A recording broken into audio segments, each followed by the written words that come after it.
व्यासादिकांच्या मती तेची मेखळा मिरवती चोखाळपणे धडकती पल्लव सडका श्रीराम.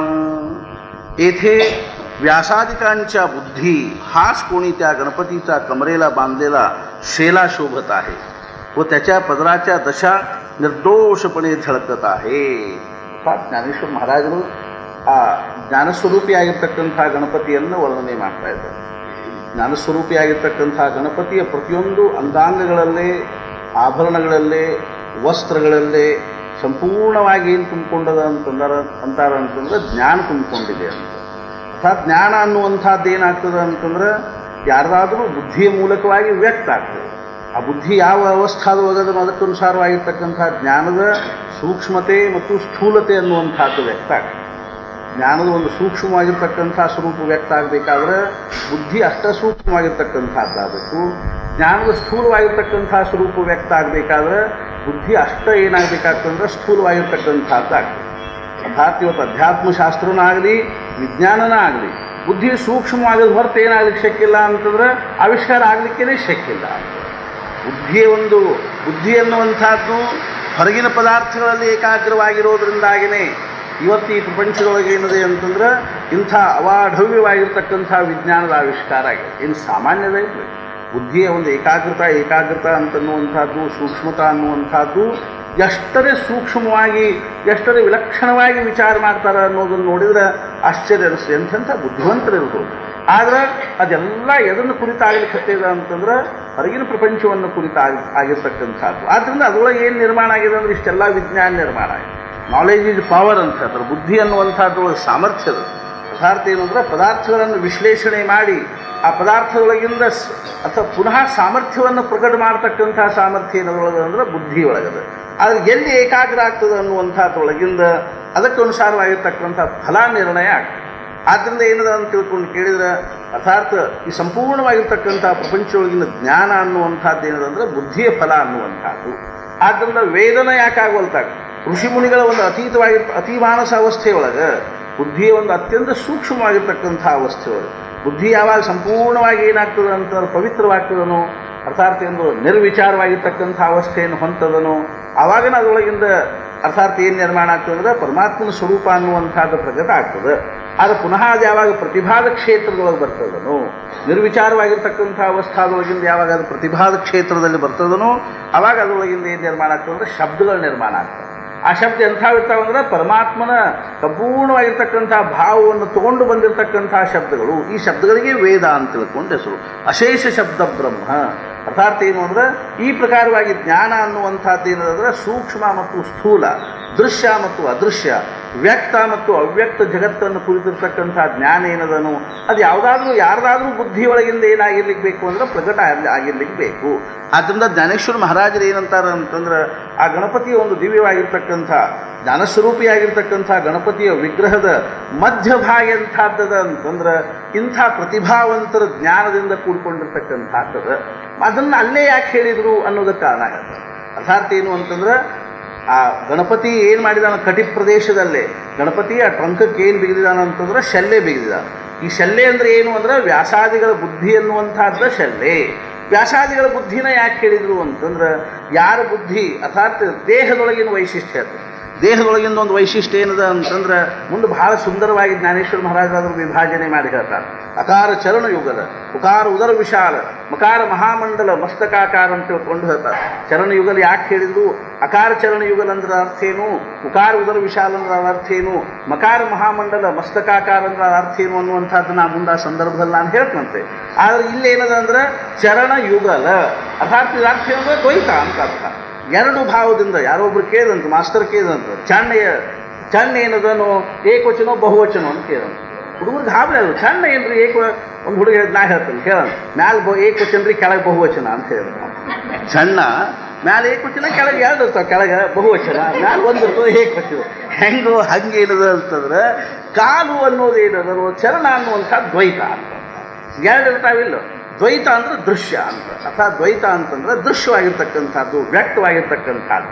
ಪರಮಾತ್ಮನ ದಿವ್ಯವಾಗಿರ್ತಕ್ಕಂಥ ಕಟಿ ಏನು ತೋರಿಸ್ತದ ಅಂತಂದ್ರೆ ಕಟಿ ಅಂತಂದ್ರೆ ಆ ನಡ ಅಥವಾ ಟೊಂಕ್ ಏನು ತೋರಿಸ್ತದ ಅಂತಂದ್ರೆ ಎಲ್ಲಿ ದ್ವೈತ ಮತ್ತು ಅದ್ವೈತಗಳ ಅರ್ಥಾತ್ ಎಲ್ಲಿ ದ್ವೈತ ಮತ್ತು ಅದ್ವೈತ, ಎಲ್ಲಿ ದೃಶ್ಯ ಮತ್ತು ಅದೃಶ್ಯ, ಎಲ್ಲಿ ವ್ಯಕ್ತ ಮತ್ತು ಅವ್ಯಕ್ತಗಳ ಸಮನ್ವಯ ಆಗ್ತದೆ, ಎರಡೂ ಎಲ್ಲಿ ಬಂದು ಕೂಡ್ತಾವನೋ ಅದು ಕಟಿ ಅಂತ ಹೇಳ್ತಾರೆ. ಆದ್ದರಿಂದ ಅಲ್ಲಿ ಯಾರ್ದು ಬುದ್ಧಿ ಅದ ಅಂದ್ರೆ ವ್ಯಾಸಾದಿಗಳ ಬುದ್ಧಿ ಅಲ್ಲಿದ. ಆದ್ದರಿಂದ ಒಂದ್ಸಲ ಏನಾಯ್ತು ಅಂತಂದ್ರೆ ನಮ್ಮ ಬುದ್ಧಿಗೂ ಸತ್ಪುರುಷರ ಬುದ್ಧಿಗೂ ಇರ್ತಕ್ಕಂಥ ವ್ಯತ್ಯಾಸ ಏನು ಅಂದ್ರೆ ನಮ್ಮ ಬುದ್ಧಿ ಏನಿರ್ತದೆ ಅಂದ್ರೆ ಒಂದೇ ಕಡೆ ಹೋಗ್ತದೆ. ಬರೀ ಇದು ಒಂದೇ ಕಡೆ ಹೋಗೋದ್ರಿಂದ ಎಲ್ಲ ಪಂಚಾಯತ್ ಹಾಕಿ ಕೂತದೆ. ಈ ಮತ್ತೊಂದು ಕಡೆ ಹೋಗೋ ಇದಕ್ಕೇನಿಲ್ಲ ಅಂದ್ರೆ ಸಾಮರ್ಥ್ಯ ಇಲ್ಲದೆ ಇರೋದ್ರಿಂದ ಒಂದ್ಸಲ ಏನಾಯ್ತು ಅಂದ್ರೆ ರಾಮಕೃಷ್ಣ ಪರಮಹಂಸರು ಸಹಜವಾಗಿ ಕಲ್ಕತ್ತಾಕ್ಕೆ ಹೋದಾಗ ಆ ಬ್ರಾಹ್ಮಣ ಸಮಾಜದ ಆವಾಗಿನ ಸಂಘಟನಕಾರರು ಇದ್ರಲ್ಲ, ಕೇಶವಚಂದ್ರ ಸೇನ್ ಅಂತ ತಿಳ್ಕೊಂಡು, ಅವರು ತಮ್ಮ ಶಿಷ್ಯರ ಜೊತೆಗೆ ಒಂದು ಸರೋವರದೊಳಗೆ ಕೆರೆಯೊಳಗೆ ಸ್ನಾನ ಮಾಡ್ಲಿಕ್ಕೆ ಹತ್ತಾಗ ಸಹಜವಾಗಿ ರಾಮಕೃಷ್ಣ ಪರಮಹಂಸರು ಅಲ್ಲಿಗೆ ಹೋದರು. ಅಲ್ಲಿಗೆ ಹೋಗಿ ಮ್ಯಾಲೆ ದಂಡಿ ಮೇಲೆ ನಿಂತ್ಕೊಂಡಿದ್ರು. ಅವರು ಶಿಷ್ಯರೆಲ್ಲ ಈಜಾಡ್ಲಿಕ್ಕೆ ಹತ್ತಿದ್ರು. ಅವಾಗ ಕೇಶವಚಂದ್ರ ಸೇನ್ ಸಮೀಪ ಬಂದು ನಮಸ್ಕಾರ ಮಾಡಿದ ಕೂಡಲೇ ಒಬ್ಬರಿಬ್ಬರು ಅವ್ರ ಶಿಷ್ಯರು ಅವ್ರ ಜೊತೆಗೆ ಬಂದರು.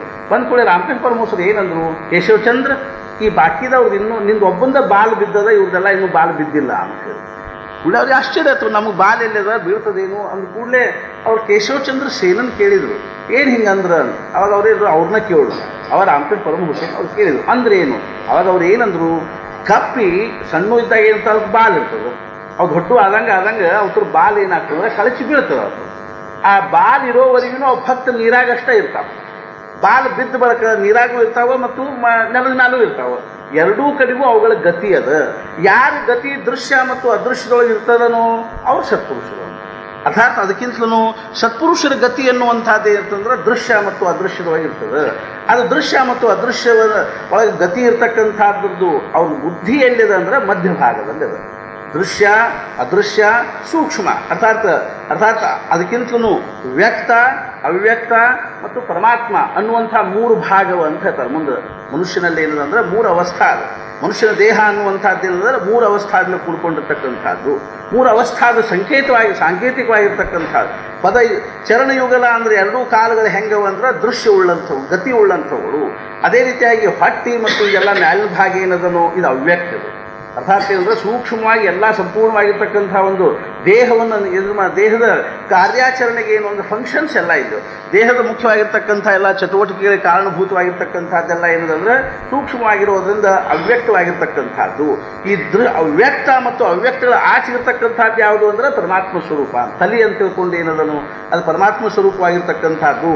ಆದ್ದರಿಂದ ಏನದ ಅಂತ ತಿಳ್ಕೊಂಡು ಕೇಳಿದ್ರೆ ಆ ವ್ಯಾಸರ ಮತಿ ಅನ್ನುವಂಥದ್ದನ್ನು ಶಲ್ಲೆ ಅಂತ ತಿಳ್ಕೊಂಡು ಹೇಳಿ ಆ ಶಲ್ಲೆ ಗಣಪತಿ ಏನು ಮಾಡಿಕೊಂಡಿದ್ದಾನೆ ಅಂದ್ರೆ ತನ್ನ ಟೊಂಕಕ್ಕೆ ಬಿಗಿದಿರೋದ್ರಿಂದ ಆ ಸತ್ಪುರುಷರು ವ್ಯಾಸಾದಿಗಳ ಬುದ್ಧಿ ಅನ್ನುವಂಥದ್ದು ಏನದಂದ್ರೆ ಕೆಳಗ ಚರಣಕ್ಕೂ ಏನು ಮಾಡ್ತದೆ ಅಂದರೆ ಶಕ್ತಿ ಕೊಡ್ತದೆ.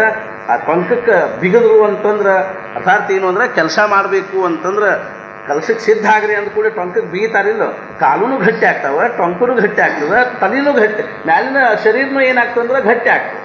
ಆದ್ದರಿಂದ ಒಂದು ಕಡೆ ಹೇಳಿದಲ್ಲ ಏನು ಅಂತಂದ್ರೆ ಯಾನೇನ ಸಾ ಕಂಬಲೇನ, ಯಾಕೆ ಏನು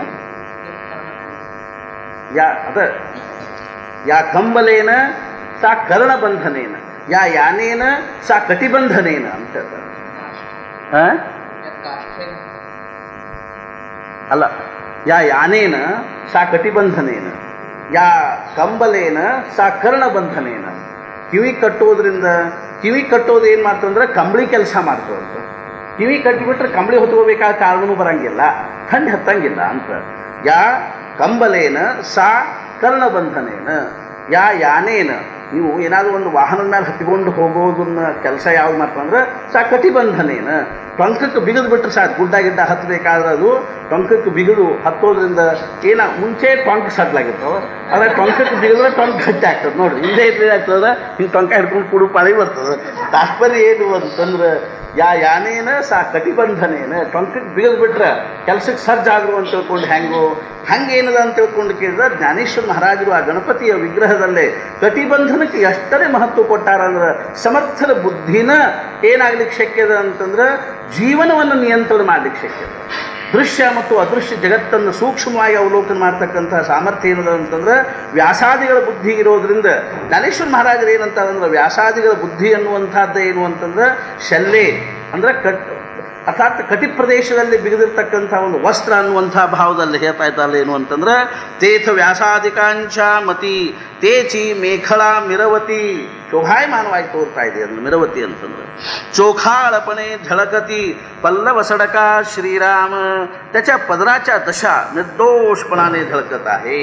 ಪದರ ಭಾಳ ಮಹತ್ವದ್ದು ಅಂತದ ಅಂಚ್ ಹೆಂಗದ ನೋಡಿ ಅಂಚ್ ಸೀರೆ ತೊಗೊಂಡು ಕೂಳೆ ಅಂಚ್ ಹೆಂಗದ ನೋಡಿ ಅಂತ ಧೋತ್ರ ತೊಗೊಂಡು ಕೂಳೆ ದಪ್ಪನ ಅಂಚಿನ ಧೋತ್ರ ಉಟ್ಟು ಬಂದಾನಪ್ಪ ಅಂತ ಅಂಚಿಗೆ ಏನಿರ್ತದೆ ಅಂದ್ರೆ ಮಹತ್ವದ್ದು ಹೆಂಗೋ ಹಂಗೆ ಏನದ ಅಂತಂದ್ರೆ ಆ ಶಲ್ಲೆದ್ದನು ಸಹಿತ ಅಂಚು ಏನದ ಅಂದ್ರೆ ಅತ್ಯಂತ ಸುಂದರವಾಗಿರ್ತಕ್ಕಂಥ ಅಂಚುಳ್ಳಂಥ ವ್ಯಾಸಾದಿಗಳ ಬುದ್ಧಿ ಅನ್ನುವಂಥದ್ದು ಏನು ಅಂತಂದ್ರೆ ಗಣಪತಿ ಅದರೊಳಗೂ ಜ್ಞಾನನ ಅದ ಅದರೊಳಗೂ ಸೂಕ್ಷ್ಮವಾಗಿರ್ತಕ್ಕಂಥ ಜ್ಞಾನವನ್ನು ಗಣಪತಿ ಏನು ಮಾಡಿದಾನ ಅಂತಂದ್ರೆ ಯಾವ ಭಾಗದಲ್ಲಿ ಆ ಜ್ಞಾನದ ಅವಶ್ಯಕತೆ ಅದದು ಅರ್ಥಾತ್ ಅಂದರೆ ಸ್ಥೂಲ ಮತ್ತು ಸೂಕ್ಷ್ಮವಾಗಿರ್ತಕ್ಕಂಥ ಜಗತ್ತನ್ನು ಏನು ಮಾಡ್ತಕ್ಕಂಥದ್ದು ಅಂತಂದ್ರೆ ಪ್ರವೇಶ ಮಾಡ್ತಕ್ಕಂಥದ್ದು ಅದನ್ನು ತಿಳ್ಕೊಳ್ತಕ್ಕಂಥದ್ದು ಅದರೊಳಗೆ ಗತಿ ಉಳ್ಳಂಥದ್ದಾಗಿರೋದ್ರಿಂದಾಗಿ ಅರ್ಥಾತ್ ವ್ಯಾಸಾದಿಗಳ ಬುದ್ಧಿನ ಈ ಸೂಕ್ಷ್ಮ ಮತ್ತು ಸ್ಥೂಲ ಜಗತ್ತನ್ನು ತಿಳ್ಕೊಳ್ಳಿಕ್ಕೆ ಸಮರ್ಥವಾಗಿರೋದು ಅಂತ ತಿಳ್ಕೊಂಡು ವ್ಯಾಸಾದಿಗಳ ಬುದ್ಧಿ ಅನ್ನುವಂಥ ಶಲ್ಲೆಯನ್ನು ಆ ಗಜಾನನ ಏನು ಮಾಡಿದಾನಂದ್ರೆ ಗಜರಾಜ ಏನು ಮಾಡ್ಕೊಂಡಿದ್ದಾನ ಅಂತಂದ್ರೆ ತನ್ನ ಪಂಖಕ್ಕೆ ಬಿಕ್ಕೊಂಡಾನ ಅಂತ ತಿಳ್ಕೊಂಡು ಹೇಳ್ತಾ ಇದ್ದಾರೆ. देखा षडदर्शने मणिपती ते त्रिभुजांची आकृती म्हणून बिसंबादे धरिती आयुधे हाती श्रीराम. पहा 6 शास्त्रे म्हणून ती म्हणतात तेच गणपतीचे 6 हात आहेत आणि म्हणून भिन्न भिन्न मते हीच त्यांच्या हातातील शस्त्रे आहेत. ಸಾಮಾನ್ಯವಾಗಿ ನಾವು ಗಣಪತಿ ಯಾವ ಒಂದು ವಿಗ್ರಹವನ್ನು ನೋಡ್ತೀವೋ ಅದೆಂಥದ್ದಿರ್ತಂದ್ರೆ ಚತುರ್ಭುಜ ಗಣಪತಿ ಅನ್ನುವಂಥದ್ದು 4 ಕೈ ಗಣಪತಿ. ಆದರೆ ಜ್ಞಾನೇಶ್ವರ ಮಹಾರಾಜರು ಏನು ಮಾಡ್ಯಾರ ಅಂತಂದ್ರೆ ಗಣಪತಿಯ ವಿಗ್ರಹವನ್ನು ಅರ್ಥಾತ್ ಗಣಪತಿಯನ್ನು ಯಾವ ಭಾವದಲ್ಲಿ ಧ್ಯಾನ ಮಾಡ್ತಾ ಇದ್ದಾರೆ ಅಥವಾ ವರ್ಣನೆ ಮಾಡ್ತಾ ಇದ್ದಾರೆ ಅಂತ ತಿಳ್ಕೊಂಡು ಕೇಳಿದ್ರೆ 6 ಭುಜ ಉಳ್ಳಂಥ ಷಡ್ಭುಜ ಗಣಪತಿಯನ್ನು ಅವ್ರು ಏನು ಮಾಡ್ತಾ ಇದ್ದಾರೆ ಅಂತಂದ್ರೆ ಧ್ಯಾನ ಮಾಡ್ತಾ ಇದ್ದಾರೆ. ಹುಷಾರು ಚಿತ್ರನೂ ಇರಬೇಕು ಆ ಷಡ್ಭುಜ ಗಣಪತಿ ಚಿತ್ರ ಕಾಣುತ್ತೆ ಆ ಇದ್ರೊಳಗೆ ದಾಂಡೇಕರ್ ಇದ್ರೊಳಗೆ ಅರ್ಥಾತ್ ಏನು ಅಂದರೆ ಷಡ್ಭುಜ ಗಣಪತಿ ಚಿತ್ರ ಎಲ್ಲ ಒಂದು ಕಡೆಗೆ ಅದ. ಅರ್ಥಾತ್ ಈ ರೀತಿಯಾಗಿ ಆ ಗಣಪತಿ 6 ಭುಜ ಅನ್ನುವಂಥದ್ದನ್ನು ಹೇಳ್ತಾ ಇದ್ದಾರೆ. ಅಂಥ 6 ಭುಜ ಉಳ್ಳಂಥ ಗಣಪತಿ ಎಲ್ಲಿದೆ ಅಂದ್ರೆ ಕಾಠ್ಮಾಂಡುದೊಳಗದ ಅಂತ ತಿಳ್ಕೊಂಡು ಹೇಳ್ತಾರೆ. ಕಾಠ್ಮಾಂಡುದೊಳಗೆ ಕಾಠ್ಮಾಂಡುದೊಳಗೆ ಅಂಥ ಗಣಪತಿ ಅದ ಅಂತ ತಿಳ್ಕೊಂಡೆ ಇಟ್ಕೊಳ್ತ ತಾತ್ಪರ್ಯ ಏನು ಅಂತಂದ್ರೆ 6 ಭುಜ ಆ ಗಣಪತಿಗೆ ಎಷ್ಟು ಭುಜ ಅವಂದ್ರೆ 6 ಭುಜ ಅವ. 6 ಭುಜಾನೂ ಸಹಿತ ಯಾವ ಒಂದು ಭಾವವನ್ನು ಹೊಂದಿರತಕ್ಕಂಥವುಗಳವ ಅಂತ ತಿಳ್ಕೊಂಡು ಕೇಳಿದ್ರೆ ಷಡ್ದರ್ಶನಗಳನ್ನು ಹೊಂದಿರತಕ್ಕಂಥವುಗಳು. ದರ್ಶನ ಅಂದರೆ ಶಾಸ್ತ್ರ ಅಂತ ಅರ್ಥ. ದರ್ಶನ ಅಂದ್ರೆ ಅರ್ಥ ಏನಂದ್ರೆ ತೋರಿಸ್ತಕ್ಕಂಥವುಗಳು ಅಂತ ಪರಮಾತ್ಮ ಸ್ವರೂಪವನ್ನು ತೋರಿಸ್ತಕ್ಕಂಥವುಗಳಿಗೆ ಏನಂತಾರಂದ್ರೆ ದರ್ಶನ ಅಂತ ತಿಳ್ಕೊಂಡು ಶಾಸ್ತ್ರಗಳು. ದರ್ಶನಗಳು ಏನು ಪ್ರಧಾನವಾಗಿರ್ತಾವೆ ಶಾಸ್ತ್ರಗಳು ಅಂತಂದ್ರೆ ತರ್ಕ ಪ್ರಧಾನವಾಗಿರ್ತಕ್ಕಂಥವುಗಳು. ದರ್ಶನಗಳು ಯಾವ ದರ್ಶನದಲ್ಲಿ ಮುಖ್ಯವಾಗಿ ಏನಿರ್ತಂದ್ರೆ ತರ್ಕ ಅನ್ನುವಂಥದ್ದು ಇರ್ತದೆ, ವಿಚಾರ ಅನ್ನುವಂಥದ್ದು ಇರ್ತದೆ, ತರ್ಕ ಪ್ರಧಾನವಾಗಿರ್ತಕ್ಕಂಥ ದರ್ಶನ. ಈ ದರ್ಶನಗಳು ಹೆಂಗವ ಅಂತಂದ್ರೆ ವಿಸಂಬ ಅರ್ಥಾತ್ ಒಂದಕ್ಕೊಂದು ಏನು ಅಂದ್ರೆ ಬೇರೆ ಬೇರೆ ಲಕ್ಷಣಗಳಿಂದ ಕೂಡ್ಕೊಂಡಿರ್ತಕ್ಕಂಥವುಗಳವ. ಇವೆಲ್ಲದ್ರದ್ದು ಲಕ್ಷಣ ಒಂದೇ ಇಲ್ಲ, ಎಲ್ಲದ್ರದ್ದು ಏನದ ಅಂದ್ರೆ ಸ್ವರೂಪ ಅನ್ನುವಂಥದ್ದು ಒಂದೇ ಇಲ್ಲ. ಬೇರೆ ಬೇರೆ ಲಕ್ಷಣಗಳನ್ನು ಬೇರೆ ಬೇರೆ ಭಾವಗಳನ್ನು ಬೇರೆ ಬೇರೆ ಅರ್ಥಾತ್ ಏನು ಅಂದರೆ ಅಭಿಪ್ರಾಯವನ್ನು ಹೊಂದಿರತಕ್ಕಂಥ ಇವೇನವನು ಈ ಭಗವಂತ ಏನು ಮಾಡ್ಯಾನ ಗಣಪತಿ ಏನು ಮಾಡ್ಯಾನ ಅಂತಂದ್ರೆ ಅವು ಬೇರೆ ಬೇರೆ ಭಾವ ಉಳ್ಳಂಥವುಗಳಾಗಿದ್ದರೂ ಸಹಿತ ಅವು 6 ದರ್ಶನಗಳನ್ನು ಸಂಪೂರ್ಣವಾಗಿ ಏನು ಮಾಡಿ ತನ್ನ ನಿಯಂತ್ರಣದಲ್ಲಿ ಇಟ್ಕೊಂಡಾನ, ತನ್ನ ಕೈಯಲ್ಲಿ ಹಿಡ್ಕೊಂಡಾನ ಅನ್ನುವಂಥ ಒಂದು ಭಾವದಿಂದ ಜ್ಞಾನೇಶ್ವರ ಮಹಾರಾಜರು ಏನಂತಾರೆ ಅಂದ್ರೆ ಆ ಗಣೇಶನ 6 ಭುಜಗಳಲ್ಲಿ 6 ಕೈಗಳಲ್ಲೇ 6 ಏನವ ಅಂದ್ರೆ ಶಾಸ್ತ್ರ ಅಂತಕ್ಕಂಥವುಗಳು ಏನವಂದು ಅವ ಅಂತನ್ನುವಂಥ ಮಾತನ್ನು ಹೇಳ್ತಾ ಇದ್ದಾರೆ. ಯಾವ್ಯಾವ ಶಾಸ್ತ್ರಗಳು ಯಾವ್ಯಾವ ಕೈಯೊಳಗವ ಅನ್ನೋದನ್ನು ಜ್ಞಾನೇಶ್ವರ ಮಹಾರಾಜನ ಮುಂದೆ ಬರೀತಾ ಇದ್ದಾರೆ. म्हणून विसंबादे धरिती आयुधे हाती श्रीराम म्हणून भिन्न भिन्न मते हीच हातातील शस्त्रे आहे. ಅರ್ಥಾತ್ ಏನಂದ್ರೆ ಭಿನ್ನ ಭಿನ್ನ ಭಾವಗಳು. ಒಬ್ಬರು ಒಂದು ಪ್ರಕಾರದಿಂದ ಪರಮಾತ್ಮನ ಸ್ವರೂಪವನ್ನು ವರ್ಣನೆ ಮಾಡಿದರು, ಒಬ್ಬರು ಒಂದು ಪ್ರಕಾರದಿಂದ ವರ್ಣನೆ ಮಾಡಿದರು, ಒಬ್ಬರು ದ್ವೈತ ಅಂದರು, ಒಬ್ಬರು ಅದ್ವೈತ ಅಂದರು, ಒಬ್ಬರು ವಿಶಿಷ್ಟಾದ್ವೈತ ಅಂದರು, ಒಬ್ಬರು ಮತ್ಯಾವುದೋ ಒಂದು ಭಾವದಲ್ಲಿ ಅರ್ಥಾತ್ ಸಾಂಖ್ಯ ಅರ್ಥಾತ್ ಅದೇ ರೀತಿಯ ನ್ಯಾಯ ವೈಶೇಷಿಕ ಬೌದ್ಧ ಇತ್ಯಾದಿ ಬೇರೆ ಬೇರೆ ಭಾವಗಳಿಂದ ಯಾವ್ಯಾವ ಒಂದು ಅರ್ಥಾತ್ ಆ ಪರಮಾತ್ಮ ಸ್ವರೂಪ ಎಲ್ಲರೂ ಹೊರಟಿರೋದು ಅದನ್ನು ವರ್ಣನೆ ಮಾಡಲಿಕ್ಕೇನೆ. ಪರಮಾತ್ಮ ಸ್ವರೂಪವನ್ನು ವರ್ಣನೆ ಮಾಡ್ತಕ್ಕಂಥದ್ದು ಏನಂದ್ರೆ ಪ್ರತಿಯೊಬ್ಬರು ಮುಖ್ಯವಾಗಿರ್ತಕ್ಕಂಥ ಉದ್ದೇಶದ. ಆದರೂ ಸಹಿತ ಅವರವ್ರಿಗೆ ಯಾವ ಭಾವದೊಳಗೆ ಅನುಭವ ಬಂತು. ಮೊಹಮ್ಮದ್ ಪೈಗಂಬರ್ನ ವಿಷಯದಲ್ಲಿ ಹೇಳ್ತಲ್ಲ ಏನು ಅಂತಂದ್ರೆ ಮೊಹಮ್ಮದ್ ಪೈಗಂಬರ್ನಿಯ ಧರ್ಮದ ಸಾಕ್ಷಾತ್ಕಾರ ಹೆಂಗಾತು ಅಂದ್ರೆ ಎಡವಿ ಬಿದ್ದ ರತ್ನ ಸಿಕ್ತೀವಿ ಅನ್ನುವಂಗಾತು ಅಂತ. ಅರ್ಥಾತ್ ಏನಂದ್ರೆ ಎಡವಿ ಬಿದ್ದ ರತ್ನ ಸಿಕ್ಬಿಡ್ತೀವಿ ಅನ್ನೋ ಮಾತ್ರ ಅಂದ್ರೆ ಏನಾಗಲಿಲ್ಲ ಅಂತಂದ್ರೆ ಆ ರತ್ನದ ಸಾಧ್ಯ ಸಾಧನಗಳ ವಿಷಯದಲ್ಲಿ ಏನಾಗಲಿಲ್ಲ ಅಂದ್ರೆ ಅವ್ನಿಗೇನು ಕಲ್ಪನಾನು ಬರಲಿಲ್ಲ ಅಂತ. ಆದ್ದರಿಂದ ಏನಾಯ್ತು ಅಂದ್ರೆ 42 ದಿವಸ ಅವನೇನು ಮಾಡಿದ, 40 ದಿವಸದವರೆಗೂ ಒಂದು ಗುಹಾದಾಗ ಹೋಗಿ ಏಕಾಂತೊಳಗೆ ಕೂತ್ಕೊಂಡ್ಬಿಟ್ಟ. ಕೂತ್ಕೊಂಡು ಕೂಡಲೇ ಒಂದು ದಿವ್ಯವಾಗಿರ್ತಕ್ಕಂಥದ್ದು ಒಂದು ಪ್ರಕಾಶ ಕಂಡಂಗೆ ಆಗಿಬಿಡ್ತು. ನನಗೆ ಸಾಕ್ಷಾತ್ಕಾರ ಆತು ಅಂತ ತಿಳ್ಕೊಂಡು ಏನು ಮಾಡಿದ ಅಂದರೆ ಬಂದು ಆಮೇಲೆ ಅವನು ತನ್ನ ವಿಚಾರಗಳನ್ನೆಲ್ಲ ಪ್ರತಿಪಾದನೆ ಮಾಡಿದ. ಆ ಅತಿಮಾನಸ ಅವಸ್ಥಾದ ಒಂದು ಕ್ಷಣ ಏನು ಅವನಿಗೆ ಆ ಮನಸ್ಸಿಗೆ ಅರ್ಥಾತ್ ಫ್ಲ್ಯಾಶ್ ಆಗಿತ್ತು, ಮನಸ್ಸಿಗೆ ಹೊಳೆದಿತ್ತು. ಅದನ್ನು ಆಧಾರವಾಗಿಟ್ಟುಕೊಂಡು ಒಂದು ಸಮಗ್ರವಾಗಿರ್ತಕ್ಕಂಥ ಒಂದು ಏನು ಮಾಡಿದ ಅಂದರೆ ಶಾಸ್ತ್ರ ಧರ್ಮವನ್ನು ಬರಿಬೇಕು ಅನ್ನುವಂಥ ಅಥವಾ ನಿರ್ಮಾಣ ಮಾಡಬೇಕು ಅನ್ನುವಂಥ ಭಾವದೊಳಗಿಂದ ಬರೆದಿರೋದ್ರಿಂದಾಗಿ ಅದರೊಳಗೆ ಏನಾಗ್ಯಾವ ಅಂದ್ರೆ ವಿಚಾರಗಳ ಒಂದು ಏನಾಗಿಬಿಟ್ಟಾವ ಅಂದರೆ ಕಸರು ಮುಸರೆ ಆಗ್ಯಾವ. ಅರ್ಥಾತ್ ಏನು ಅಂದರೆ ಆ ಅವಸ್ಥಾದೊಳಗೆ ಬಂದಿರತಕ್ಕಂಥ ವಿಚಾರಗಳು ಮತ್ತು ಸಾಮಾನ್ಯ ಭಾವದೊಳಗಿರ್ತಕ್ಕಂಥ ವಿಚಾರಗಳನ್ನು ಎರಡನ್ನೂ ಕೂಡಿಸಿ ಅವನೇನು ಮಾಡಿದ, ಅವನ ಧರ್ಮವನ್ನು ನಿರ್ಮಾಣ ಮಾಡಿರೋದ್ರಿಂದ ಅದರೊಳಗೆ ಅನೇಕ ಪ್ರಕಾರವಾಗಿರ್ತಕ್ಕಂಥ ವಿಚಾರಗಳದ್ದೇನಿಲ್ಲ ಅಂದರೆ ಸಾಮರಸ್ಯ ಅನ್ನುವಂಥದ್ದಿಲ್ಲ. ಆದರೆ ಭಾರತೀಯ ಒಂದು ಆಧ್ಯಾತ್ಮಿಕ ಪರಂಪರೆ, ಭಾರತೀಯ ಒಂದು ಅಧ್ಯಾತ್ಮಶಾಸ್ತ್ರದ ವೈಶಿಷ್ಟ್ಯ ಏನದ ಅಂತಂದ್ರೆ ಎಲ್ಲರೂ ಏನು ಹೇಳಿದರು ಅವರೆಲ್ಲರೂ ಒಂದು ವಿಶಿಷ್ಟವಾಗಿರ್ತಕ್ಕಂಥ ಅವಸ್ಥಾದೊಳಗಿಂದ ಹೇಳಿರ್ತಕ್ಕಂಥವ್ರನ್ನೇ. ಆದರೂ ಸಹಿತ ಅವರವ್ರ ಮಟ್ಟಕ್ಕೆ ಅನುಸಾರವಾಗಿ ಯಾವ ರೀತಿ ಅನುಭವ ಬಂತು ಅದನ್ನು ಹೇಳಿದರು. ಯಾರ್ಯಾರಿಗೆ ಯಾವ್ಯಾವ ಭಾವದೊಳಗೆ ಅನುಭವ ಬಂತು. ಆದ್ದರಿಂದ ಮಧ್ವಾಚಾರ್ಯರೇನು ಸಾಮಾನ್ಯ ಪಂಡಿತರಿದ್ರೇನು, ರಾಮಾನುಜಾಚಾರ್ಯರೇನು ಸಾಮಾನ್ಯ ಪಂಡಿತರಿದ್ರೇನು, ರಾಮಾನುಜಾಚಾರ್ಯರು ಮನುಷ್ಯಂದು ಎಷ್ಟು ವಿಚಿತ್ರ ಇರ್ತದೆ ಅಂತಂದ್ರೆ ಅದರೊಳಗೂ ವಿದ್ವಾಂಸರು, ಅದರೊಳಗೂ ಪಂಡಿತರದು ವಿದ್ವಾಂಸರದು ಅಥವಾ ಪ್ರಬಲವಾಗಿರ್ತಕ್ಕಂಥ ಒಂದೇನು ಅಂದ್ರೆ ಸಾಮರ್ಥ್ಯ ಇರ್ತಕ್ಕಂಥವ್ರು ಹೆಂಗಿರ್ತದೆ ಅಂದ್ರೆ ಎತ್ಲಾಗ ಹೊಳ್ತಾರೋ ಅತ್ಲಾಗನೂ ಹೋಗಿಬಿಡ್ತಾರಿಲ್ಲ. ಯಾಕಂದ್ರೆ ಅಂಥ ಪ್ರಬಲ ಸಾಮರ್ಥ್ಯ ಇರ್ತದೆ ಅವರಲ್ಲಿ. ಎತ್ಲಾಗ ಹೊಳ್ತಾರೋ ಅತ್ಲಾಗ ಹೋಗುವಂಥ ಪ್ರಬಲ ಸಾಮರ್ಥ್ಯ ಇರ್ತದೆ. ಉದಾಹರಣೆ ಹೇಳ್ತೀನಿ ಒಂದ್ಯಾರು ಹೆಂಗೆ ಅಂತಂದ್ರೆ ಅರ್ಥಾತ್ ಈಗ ಇವ್ರು ಆಗ್ಬೋದು ದಯಾನಂದ ಸರಸ್ವತಿ ಅವರು ಆಗ್ಬೋದು. ದಯಾನಂದ ಸರಸ್ವತಿಯವರು ಸಣ್ಣವರಿದ್ದಾಗ 7-8 ವರ್ಷದವರಿದ್ದಾಗ ಸಹಜವಾಗಿ ಅವ್ರ ತಂದೆ ಜೊತೆಗೆ ಒಂದು ದಿವಸ ಶಿವರಾತ್ರಿ ದಿವಸ ರಾತ್ರಿ ಯಾಮ ಪೂಜಾ ನೋಡ್ಲಿಕ್ಕೆ ಹೋಗಿದ್ರು. ಅರ್ಥಾತ್ ತಮ್ಮ ತಂದೆ ಜೊತೆಗೆ ಆಗಿಂದನ ಅವರಿಗೆ ಭಗವಂತನ ವಿಷಯದಲ್ಲಿ ಜಿಜ್ಞಾಸ ಇತ್ತು, ಆಸಕ್ತಿ ಇತ್ತು. ಆದ್ದರಿಂದ ತಂದೆ ಜೊತೆಗೆ ತಾವು ಯಾಮ ಪೂಜಾಕ್ಕೆ ಹೋದಾಗ ಅರ್ಥಾತ್ ಬೆಳತನಕ ಕೂಡಬೇಕು ಅಂತಂದು ಕೂಡಲೇ ಖರೆ ಅಂದ್ರೂ ಬೆಳತನಕ ಕೂತ್ಕೊಂಡು ಅಲ್ಲಿ ಹೋದವರೆಲ್ಲ ಬ್ರಾಹ್ಮಣರು ಅತ್ಲಾ ತುಗುಸೋದು ಇತ್ಲಾ ತುಗುಸೋದು ಮಂತ್ರ ಅನ್ಕೋತ ಎಲ್ಲರೂ ಯಾವಾಗ ಅರ್ಥಾತ್ ಏನು ಅಂದ್ರೆ ನಿದ್ದೆ ಎಲ್ಲರಿಗೂ ನಿದ್ದೆ ಹತ್ತೋ ಅಥವಾ ಎಲ್ಲರೂ ತುಗುಸೋದು ಕೂತಿದ್ರು, ಎಲ್ಲರೂ ಯಾವಾಗ ಅತ್ಲಾ ಲಕ್ಷ ಇದ್ದಿದ್ದಿಲ್ಲೋ ಅವಾಗ ಏನು ಮಾಡ್ತು ಅಂದ್ರೆ ಒಂದು ಇಲಿ ಬಂದು ಆ ಈಶ್ವರನ ಪಿಂಡದ ಮೇಲೆ ಅಥವಾ ಶಿವಲಿಂಗದ ಮ್ಯಾಲಿಂದ ಏನಾಯ್ತು ಅಂದ್ರೆ ಪಿಂಡಿ ಮ್ಯಾಲಿಂದ ಆ ಅಕ್ಕಿ ಕಾಳು ತಿನ್ಕೋತ ಕೂತಿತ್ತು. ಅರ್ಥಾತ್ ಅಂದ್ರೆ ಆ ಈಶ್ವರ ಲಿಂಗದ ಮೇಲೆ ಅಕ್ಕಿ ಕಾಳು ತಿನ್ಕೋತ ಕೂತಿತ್ತು. ಅದನ್ನು ಈ ಹುಡುಗ ನೋಡಿದ. ಅರ್ಥಾತ್ ಏನಂದ್ರೆ ಇವನ ಆ ನೋಡಿದ ಕೂಡಲೇ ಇವನ ಮನಸ್ಸಿನಾಗ ಏನು ಬಂದ್ಬಿಡ್ತು, ಒಂದು ವೇಳೆ ಇರೋ ದೇವ್ರಿದ್ರೆ ಆ ಇಲಿ ಯಾಕೆ ಹೊಡಿವಲ್ಲ ಅಂತ ಒಂದು ವಿಚಾರ ನೋಡಿ. ಅರ್ಥಾತ್ ಏನಂದ್ರೆ ಒಂದು ವೇಳೆ ಇದ್ರೊಳ ದೇವ್ರು ಇದ್ದದ್ದಾಗಿದ್ರೆ ಇಲ್ಲಿ ಯಾಕೆ ಹೊಡಿಲಿಲ್ಲ, ಹಾಗಾದ್ರೆ ಇದ್ರೊಳ ದೇವ್ರಿಲ್ಲ ಅಂತ ಎದ್ದು ಬಂದ್ಬಿಟ್ಟ ಹುಡುಗ. ಎದ್ದು ಬಂದವನು ಏನು ಮಾಡಿದ ಅಂದ್ರೆ ಅದ್ರ ವಿರುದ್ಧವಾಗಿಯೇ ವಿಚಾರ ಮಾಡ್ಕೋತ ಎಲ್ಲಿ ತನಕ ಹೋದ ಅಂತಂದ್ರೆ ದೊಡ್ಡ ದೊಡ್ಡವ್ರ ಜೀವನದಾಗ ಹಿಂಗೆ ಆಗ್ತಾವೆ. ಎಷ್ಟೋ ಉದಾಹರಣೆಗಳನ್ನ ನಾನು ಓದಿದ್ದೀನಿ. ಅರ್ಥಾತ್ ಏನು ಅಂದ್ರೆ ಕೊನೆಗೆ ಏನಾಯ್ತು ಅಂತಂದ್ರೆ ಮೂರ್ತಿ ಪೂಜಾ ಖಂಡನೆ ಮಾಡ್ತಕ್ಕಂಥ ಒಂದು ಆರ್ಯ ಸಮಾಜ ಅಂತ ತಿಳ್ಕೊಂಡ್ರೆ ವಿಲಕ್ಷಣ ಸಾಮರ್ಥ್ಯ ಇತ್ತು ಅವರಲ್ಲಿ. ಸಾಮರ್ಥ್ಯ ಸಾಮಾನ್ಯ ಯೋಗ ಸಾಮರ್ಥ್ಯ ಇತ್ತು, ಜ್ಞಾನದ ಸಾಮರ್ಥ್ಯ ಅಂತಾದಿತ್ತು. ವೇದಗಳನ್ನೆಲ್ಲ ಅರ್ಥಾತ್ ಏನು ಅಂದರೆ ಸಂಪೂರ್ಣವಾಗಿ ವೇದಗಳನ್ನ ಅಧ್ಯಯನ ಮಾಡಿರ್ತಕ್ಕಂಥವ್ರು. ಆದ್ರೆ ಪ್ರತಿಯೊಂದರೊಳಗೂ ಏನು ಅವರು ಹುಡುಕಿ ತೆಗಿಲಿಕ್ಕೆ ಪ್ರಯತ್ನ ಮಾಡ್ಲಿಕ್ಕೆ ಹತ್ತರು ಅಂದ್ರೆ ವಿಗ್ರಹ ಪೂಜಾ ಅನ್ನುವಂಥದ್ದು ಏನಲ್ಲ ಅಂದ್ರೆ ಉಚಿತವಾಗಿರೋದಲ್ಲ. ವಿಗ್ರಹ ಪೂಜಾ ಖಂಡನೆ ಮಾಡೋದನ್ನ ಅವ್ರು ಮುಖ್ಯವಾಗಿರ್ತಕ್ಕಂಥದ್ದು ಏನಾಯ್ತು ಅಂದ್ರೆ ಆದ್ದರಿಂದ ಒಂದ್ಸಲ ಏನಾಯ್ತು ಲಾಹೋರ್ದೊಳಗೆ ಒಂದು ಪ್ರವಚನ ಆತವ್ರು. ಅರ್ಥಾತ್ ಲಾಹೋರ್ದೊಳಗೆ ಒಂದು ಕಡೆಗೆ ದಯಾನಂದ ಸರಸ್ವತಿ ಅವ್ರ ಒಂದು ಪ್ರವಚನ ಆದಾಗ ಅವರು ವಿಗ್ರಹ ಅಂದ್ರೆ ಮೂರ್ತಿ ಪೂಜಾ ಖಂಡನೆ ಮಾಡಿ ಅವ್ರು ಪ್ರವಚನ ಮಾಡಿದ್ರು. ಮರುದಿವಸನ ಅದೇ ಸ್ಟೇಜ್ ಮೇಲೆ ಸ್ವಾಮಿ ವಿವೇಕಾನಂದರ ಪ್ರವಚನ ಇತ್ತು. ಅದೇ ಸ್ಟೇಜ್ ಮೇಲೆ ಮರುದಿವಸ ಸ್ವಾಮಿ ವಿವೇಕಾನಂದ ಪ್ರವಚನ ಇತ್ತು. ಅವ್ರು ಏನು ಮಾಡಿದ್ರು ಅಂದ್ರೆ ಮೂರ್ತಿ ಪೂಜಾ ಮಂಡನೆ ಮಾಡಿ ಪ್ರವಚನ ಮಾಡಿದ್ರು. ಮೂರ್ತಿ ಪೂಜಾದಿಂದ ಸಗುಣೋಪಾಸನೆಯಿಂದ ನಮ್ಮ ಭಗವಂತನ ಸಾಕ್ಷಾತ್ಕಾರ ಆಗ್ಲಿಕ್ಕೆ ಶಕ್ಯದ ಅನ್ನುವಂಥದ್ದನ್ನು ಹೇಳಿದ ಕೂಡಲೇ ಜನರಂದರು ನಿನ್ನೆ ಅವರು ಮೂರ್ತಿ ಪೂಜಾ ಖಂಡನೆ ಮಾಡಿದ್ರು, ನೀವು ಮಂಡನೆ ಮಾಡಿದ್ರೆ ಯಾವುದು ಖರೆ? ವಿವೇಕಾನಂದ ನನಗೆ ಗೊತ್ತಿಲ್ಲ, ಅದು ಖರೇನೋ ಇದು ಖರೆ, ಮತ್ತು ಹೆಂಗೆ ಹೇಳಿದ್ರಿ ಹೆಂಗೆ ನೀವು ಮೂರ್ತಿ ಪೂಜಾ ನೀವು ಹೆಂಗೆ ಪ್ರತಿಪಾದನೆ ಮಾಡಿದ್ರಿ? ಅವಾಗ ಅವ್ರು ಏನಂದ್ರು, ಯಾರು ತೊಡಿ ಮೇಲೆ ಕೂತ್ಕೊಂಡು ನಾ ಜ್ಞಾನ ಸಂಪಾದನೆ ಮಾಡಿದ್ದೇನು, ಅವ್ರು ಸ್ವತಃ ಮೂರ್ತಿ ಪೂಜಾದ ಮೂಲಕವಾಗೇ ಜ್ಞಾನವನ್ನು ಪಡ್ಕೊಂಡಾರ ಅಂತಂದಾಗ ನಾ ಖಂಡನೆ ಹೆಂಗೆ ಮಾಡಿದೆ. ತಾತ್ಪರ್ಯ ಏನು ಅಂತಂದ್ರೆ ಹಿಂಗೆ ಏನಾಗ್ಬಿಡ್ತದೆ ಅಂದ್ರೆ ಬುದ್ಧಿ ಅನ್ನುವಂಥದ್ದು ಎತ್ಲಾಗ ಹೊಳತದನೋ ಅತ್ಲಾಗನೇ ಏನಾಗ್ಬಿಡ್ತಂದ್ರೆ ಹೋಗಿಬಿಡ್ತದೆ.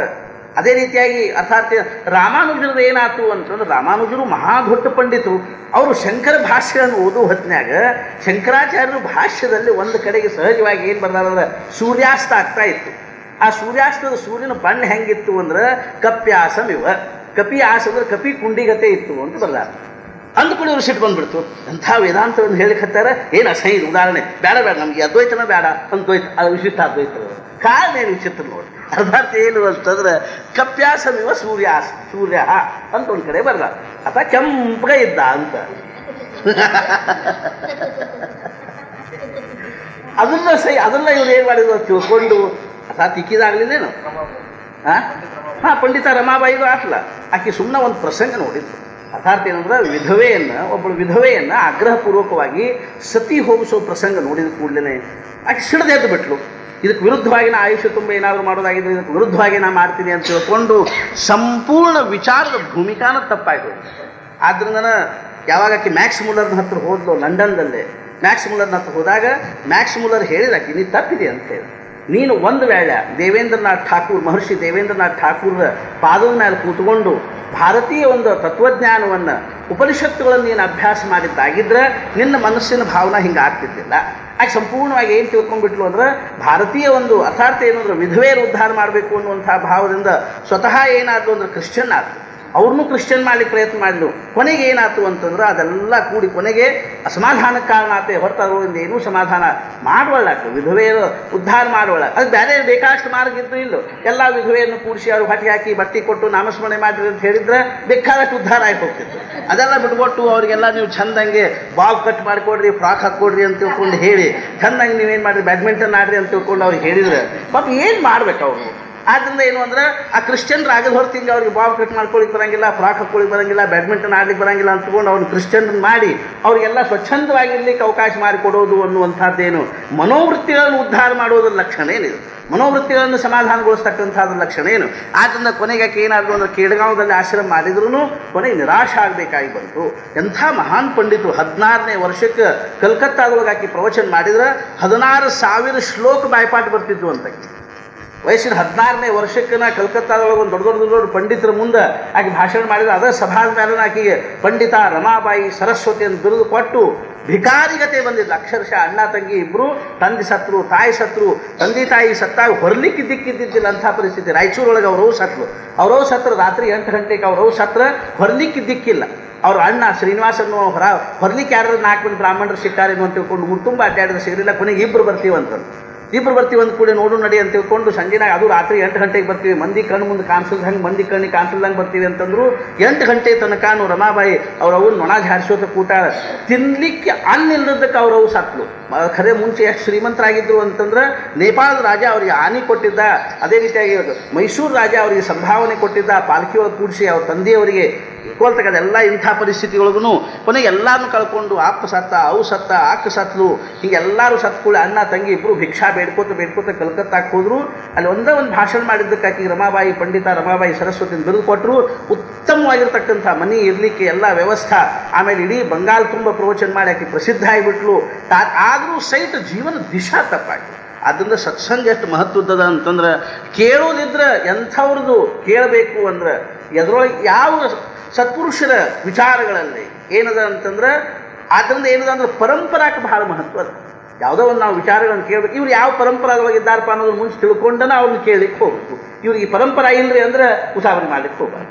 ಅರ್ಥಾತ್ ಏನು ಅಂತಂದ್ರೆ ಅಲ್ಲೇನದ ಅಂದ್ರೆ ದಾರಿ ಸಿಗ್ತದೋ ಇಲ್ಲ, ಗೊಂಡಾರಣ್ಯದಾಗ ಒಯ್ದು ಬಿಟ್ಟರು ಅಂದ್ರೆ ಏನು ಮಾಡ್ಬೋದು, ಕಣ್ಕಟ್ಟಿಗೆ ಅರಣ್ಯದಾಗ ಬಿಟ್ಟರು ಅಂತಂದ್ರೆ ಅತ್ಲಾಗೂ ಇಲ್ಲ ಇತ್ಲಾಗೂ ಇಲ್ಲ ಹಾಕ್ಕೊಟ್ಟು ಹೋಗ್ತದೆ. ಆದ್ದರಿಂದ ಏನದ ಅಂತ ತಿಳ್ಕೊಂಡು ಕೇಳಿದ್ರೆ ಹಿಂಗೆ ಏನಾದವು ಅಂದ್ರೆ ಈ ದರ್ಶನಗಳು ಏನಾದವು ಅಂದ್ರೆ ಯಾರಿಗೆ ಯಾವ ಪ್ರತಿಭಾವಂತರಿಗೆ ಏನು ಮನುಷ್ಯನಾಗ ಪ್ರಜ್ಞಾವಂತರಾಗಿರ್ತಕ್ಕಂಥವ್ರಿಗೆ ಪ್ರತಿಭಾವಂತರಾಗಿರ್ತಕ್ಕಂಥವ್ರಿಗೆ ತಲೆಯಾಗಿ ಏನು ಬಂತು ಅದನ್ನು ಒಂದು ಅವ್ರು ಏನು ಮಾಡಿದರು ಅಂತಂದ್ರೆ ಶಾಸ್ತ್ರದ ರೂಪದಲ್ಲಿ ಪ್ರತಿಪಾದನೆ ಮಾಡಿರೋದ್ರಿಂದಾಗಿ ಅದು ಭಗವಂತರಿಂದ ಸಂಪೂರ್ಣವಾಗಿ ವಿಮುಖ ಆಗಿರ್ತಿತ್ತು ಅಂತ ತಿಳ್ಕೊಂಡೇನೋ ಅಲ್ಲ. ಆದರೂ ಸಹಿತ ಭಗವಂತನ ನಿಜವಾಗಿರ್ತಕ್ಕಂಥ ಸ್ವರೂಪವನ್ನು ಹೇಳೋ ವಿಷಯದಲ್ಲೇ ಅದೇನಿರ್ಬೋದು ಅಂದ್ರೆ ಅಪರ್ಯಾಪ್ತ ಇರಬಹುದು. ಆದರೂ ಸಹಿತ ಅದೇನದ ಅಂದ್ರೆ ಲಕ್ಷಾವಧಿ ಜನರಿಗೆ ಅದು ಏನು ಮಾಡ್ಲಿಕ್ಕೆ ಹತ್ತೀವಿ ಅಂತಂದ್ರೆ ಪ್ರೇರಣೆ ಮಾಡೋದ್ರಿಂದಾಗಿ ಲಕ್ಷಾವಧಿ ಜನರು ಅದನ್ನು ಅನುಸರಿಸೋದ್ರಿಂದಾಗಿ ಅದಕ್ಕೂ ಒಂದು ಏನಾದರೂ ಅಂದರೆ ವಿಶೇಷವಾಗಿರ್ತಕ್ಕಂಥ ಮಹತ್ವ ಬಂತು. ಅದರ ಜೊತೆಗೆ ಇನ್ನೊಂದು ಮಹತ್ವಪೂರ್ಣವಾದ ವಿಚಾರ ಏನು ಅಂದರೆ ಈ ದರ್ಶನಗಳು ಸಹಿತ ಕ್ರಮೇಣ ಬದಲಾಕೋತ ಬಂದಾವ. 13ನೇ ಶತಮಾನದಲ್ಲಿರ್ತಕ್ಕಂಥ ದರ್ಶನಗಳೇ ಬೇರೆ ಇದ್ದವು, 13ನೇ ಶತಮಾನಕ್ಕಿಂತಲೂ ಮುಂಚೆ ಇರ್ತಕ್ಕಂಥ ದರ್ಶನಗಳೇ ಬೇರೆ ಇದ್ದವು, 13ನೇ ಶತಮಾನದ ನಂತರ ಬಂದಿರತಕ್ಕಂಥ ದರ್ಶನಗಳೇ ಬೇರೆ ಇದ್ದವು. 14ನೇ ಶತಮಾನದಲ್ಲಿ ಬೌದ್ಧ ಮತ ಅನ್ನುವಂಥ ದರ್ಶನ ಇದ್ದಿದ್ದಿಲ್ಲ. ಅರ್ಥಾತ್ ಏನಂದ್ರೆ ಜ್ಞಾನೇಶ್ವರ ಮಹಾರಾಜರ ಕಾಲಕ್ಕೆ ಬೌದ್ಧ ಮತ ಅನ್ನೋದು ಒಂದು ದರ್ಶನ ಆಗಿತ್ತು. ಆದ್ದರಿಂದ ಅವ್ರು ಏನು ಮಾಡಿದಾರೆ, ಬೌದ್ಧ ಮತ ಸಂಕೇತು, ಬೌದ್ಧ ಮತ ಅನ್ನೋದನ್ನು ಒಂದು ದರ್ಶನದವ್ರು ತೊಗೊಂಡಿದ್ದಾರೆ. ಅದೇ ರೀತಿಯಾಗಿ ನೀತಿ ಭೇದು ಅನ್ನುವಂಥದ್ದನ್ನು ಜ್ಞಾನೇಶ್ವರ ಮಹಾರಾಜರ ಕಾಲಕ್ಕೆ ರಾಜನೀತಿ ಅನ್ನೋದು ನೀತಿ ಭೇದು ಅನ್ನುವಂಥ ಒಂದು ದರ್ಶನ ಆಗಿತ್ತು. ಆದರೆ ನಂತರ ಏನಾಯ್ತು ಅಂದ್ರೆ ಅದು ನೀತಿ ಭೇದ ಅನ್ನುವಂಥದ್ದು ಏನಾಯ್ತು ಅಂದ್ರೆ ವೈಶೇಷಿಕ ಆಯ್ತು. ರಾಜನೀತಿ ಅನ್ನುವಂಥದ್ರ ಒಂದೇನು ಆತಂದ್ರೆ ಅದರದ್ದು ಸ್ವರೂಪ ಹೋಗಿ ಅದೇನಾಯ್ತು ಅಂದ್ರೆ ವೈಶೇಷಿಕ ಭಾವವನ್ನು ತಾಳ್ತು. ಆದ್ದರಿಂದ ಈ ಪ್ರಕಾರವಾಗಿ ಏನಾದ್ರು ಅಂದ್ರೆ ವೈಶೇಷಿಕ ನ್ಯಾಯ, ಅದೇ ರೀತಿಯಾಗಿ ಏನಂದ್ರೆ ಸಾಂಖ್ಯ, ಯೋಗ, ಪೂರ್ವ ಮೀಮಾಂಸಾ, ಉತ್ತರ ಮೀಮಾಂಸಾ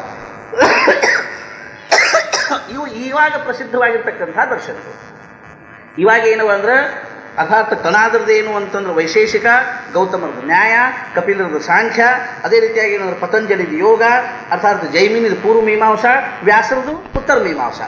ಈ ದರ್ಶನಗಳಿಗೆ ಏನವ ಅಂದ್ರೆ ಪ್ರಸಿದ್ಧವಾಗಿರ್ತಕ್ಕಂಥವು. ಆದರೆ ಜ್ಞಾನೇಶ್ವರ ಮಹಾರಾಜರ ಸಮಯದಲ್ಲೇ ಇದೇನಿದೆ ಅದು ವೈಶೇಷಿಕಕ್ಕಿಂತಲೂ ಅದೇನಿತ್ತು ಅಂದ್ರೆ ರಾಜನೀತಿ ಅಂತ ತಿಳ್ಕೊಂಡಿತ್ತು. ಅದೇ ರೀತಿಯಾಗಿ ಬೌದ್ಧ ಮತ ಅನ್ನುವಂಥದ್ದು ಸಹಿತ ಅವಾಗ ಒಂದು ದರ್ಶನ ಆಗಿತ್ತು. ಅದಕ್ಕಿಂತಲೂ ಮುಂಚೆ ಮತ್ತೆ ಬೇರೆ ಬೇರೆ ದರ್ಶನಗಳಿತ್ತು.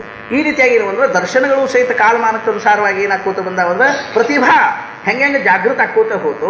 ಪ್ರಜ್ಞಾ ಅನ್ನುವಂಥ ಪ್ರಜ್ಞಾವಂತರು ಬಂದರು, ಅವ್ರು ಏನು ಮಾಡಿದ್ರು ಅದ್ರ ಮೇಲೆ ಮತ್ತೊಂದು ಇದು ಯೋಗ್ಯ ಅಲ್ಲ, ಇದು ಯೋಗ್ಯವಾಗಿರ್ತಕ್ಕಂಥದ್ದು ಅನ್ನುವಂಥ ದರ್ಶನದ ಸ್ವರೂಪವನ್ನು ಬದಲು ಮಾಡ್ಕೋತ ಬಂದರು.